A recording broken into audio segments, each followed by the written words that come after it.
비정규직 600만 시대. 하지만 부당한 해고와 처우는 여전합니다. 같은 공장에서 비슷한 일을 하지만 더 힘들게 일해야 하고 임금은 3분의 1밖에 안 되는 상황. 우리 사회에 만연한 비정규직 근로자들의 현실입니다. 먼저 우리나라 근로자들 간의 임금 격차가 OECD 회원국 가운데 미국 다음으로 높다는 소식이었는데요. 특히 같은 일을 하더라도 정규직과 비정규직의 임금이 크게 차이가 나는 부분이 이런 결과를 만드는 데 큰 영향을 미쳤을 거라는 분석입니다. 네, 프리랜서는 보통 어떤 조직에 속하지 않고 혼자 자유롭게 일하는 사람을 부를 때 쓰는 말이죠. 네, 이들은 혼자라는 이유로 고용상 불이익을 당해도 이를 고스란히 떠안을 수밖에 없다고 하는데요.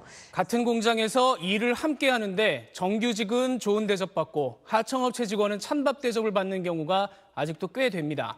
인권위가 이런 차별을 하는 회사한테 그러지 말라고 처음으로 권고안을 보내기로 했습니다. 보통의 직장인들이라면 월급으로 자산을 읽어가죠. 그런데 비슷한 일을 해도 대기업과 중소기업 간, 또 정규직과 비정규직 간 임금 차이가 커서 첫 단추를 꿰는 단계에서부터 불평등이 시작되고 있었습니다. 게다가 이런 임금 차가 날이 갈수록 더 벌어지고 있습니다. 네, 같은 공장에서 일을 하는데 비정규직이란 이유로 정규직 연봉이 60%, 심지어 주차장도 이용하지 못하게 한 회사가 있습니다. 인권위원회가 이 회사의 비정규직 차별 철폐를 바로잡으라고 권고했습니다.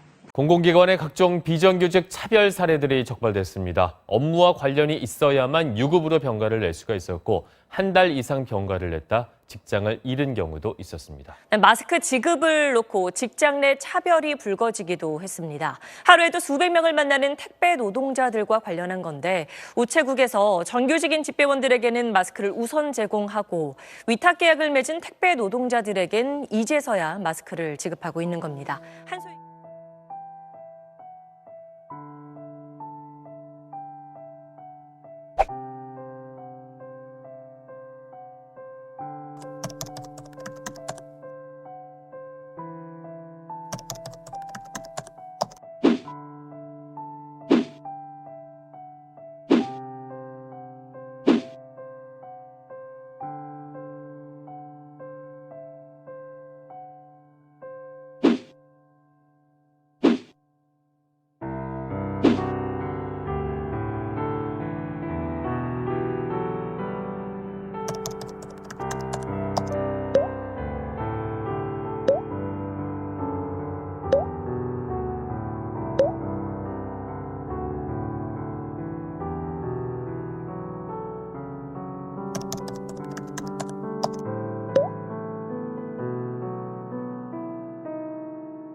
고인이 된 저희 형 이재학 PD는 14년 동안 프리랜서 PD라는 그럴싸한 이름 하에 받은 대우는 말로 표현할 수 없을 정도로 열악하고 비상식적이었습니다.